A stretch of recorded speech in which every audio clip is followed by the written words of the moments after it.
A dream run that lived to tell its tale. A triumph beyond imitation. A moment that changed cricket for millions of Indians across the world. How did a team with just one win in two previous World Cups create history?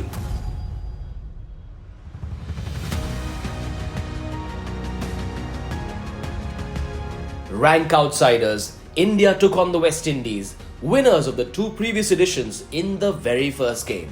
Led by Yashpal Sharma's stellar 89, they delivered a statement, rocking the West Indies juggernaut to clinch an improbable win. It was no mean feat, given the West Indies boasted of the fearsome pace quartet of Michael Holding, Andy Roberts, Malcolm Marshall and Joel Garner.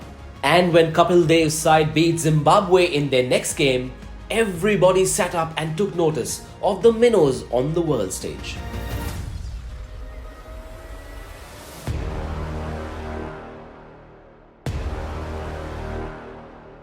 However, fortunes took a turn and India lost their next two games against Australia and the West Indies. Another loss and India's campaign would have been in jeopardy. And in their next match, India were reeling at 17 for 5 against Zimbabwe.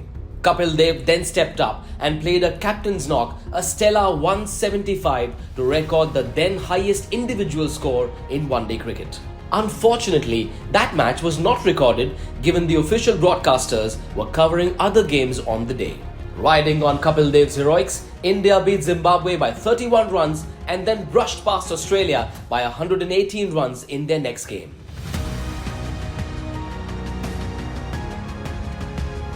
Finishing second in their group, India reached the semi-finals to lock horns against the home favourites England.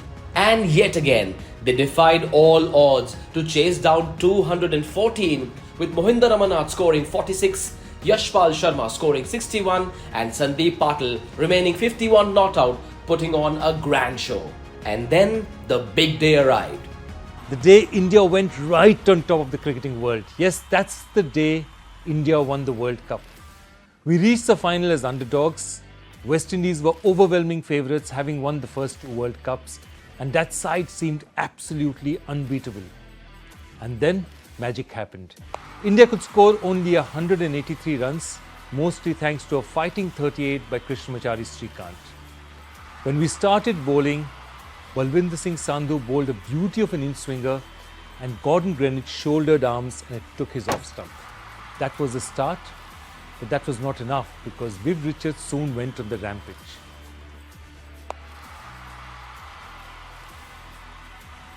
But then Madan Lal came back to bowl one over. Viv Richards hit him in the air. And Kapil ran a long distance to take an absolutely spectacular running catch. That was the match. Soon Madan Lal and Jimmy Amarnath tightened the screws. And the West Indies finally lost their last wicket at 140 when Mohinder Ramanath trapped Michael Holding plumb leg before wicket. India had won its first World Cup and cricket history changed from there.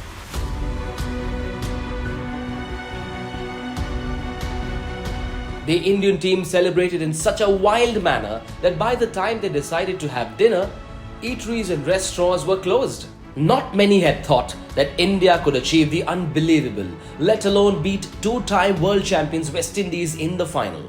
This team had even travelled to England without a coach. Several cricketers believed they would not go the distance and treated it like a stopover tournament. Chris Srikanth, who had even booked tickets for his honeymoon in the US, later joked that Kapil Dev owes him 10,000 rupees given he had to cancel his plans. 10,000 rupees was a lot back in those days, given the Indian team received only 2,100 rupees for the final, 1,500 for the rest of the matches and 600 rupees as daily allowance. The BCCI, despite wanting to reward the players, had no cash. The then BCCI president NKP Salve urged singer Lata Mangeshkar to hold a fundraising concert, which she obliged to, with the concert raising rupees 20 lakhs. Cricket perhaps became a religion 40 years ago on this day.